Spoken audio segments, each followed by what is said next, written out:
आज हम बात करेंगे Gujarat mineral development corporation limited यानी जीएमडीसी की। यह कंपनी भारत के खनिज क्षेत्र में एक महत्वपूर्ण नाम है।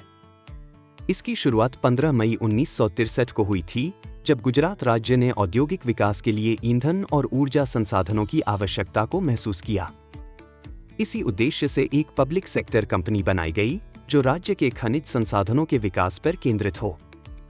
शुरुआत सिलिका सैंड की खदान से हुई थी, जो ग्लास इंडस्ट्री के लिए जरूरी थी।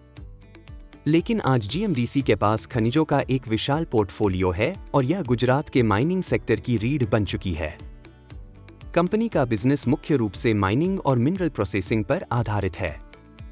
इसके उत्पादों में शामिल हैं lignite, bauxite, fluorspar, manganese, silica sand, limestone, bentonite और बॉल क्ले। इसके अलावा कंपनी पावर सेक्टर में भी सक्रिय है, जिसमें थर्मल पावर, विंड पावर और सोलर पावर प्रोजेक्ट्स शामिल हैं। जीएमडीसी का ग्रीन फुटप्रिंट इसे एक सस्टेनेबल कंपनी के रूप में भी स्थापित करता है। अब बात करते हैं फाइनेंशियल्स की। कंपनी का डेट टू इक्विटी रेशियो सिर्फ 0.02 है, जो बेहद कम है। इसका प्राइस टू बुक रेशियो 2.92 है, जो इंडस्ट्री एवरेज से कम है।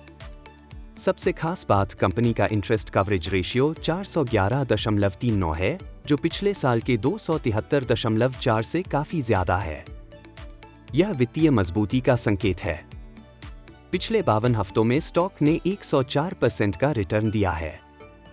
रोस 14.2% और रो 10.96% है, जो पिछले साल और 5 साल के औसत से बेहतर है।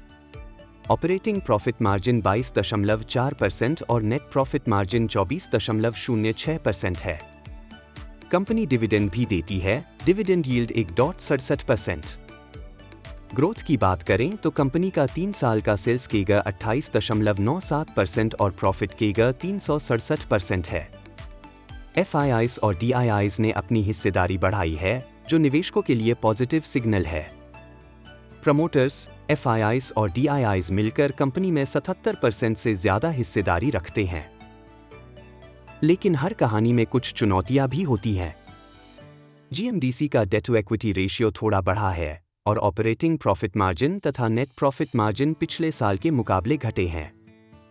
क्वार्टरली आधार पर सेल्स और प्रॉफिट में गिरावट आई है। सेल्स में लगभग 10% और प्रॉफिट में 27% की क्यू गिरावट।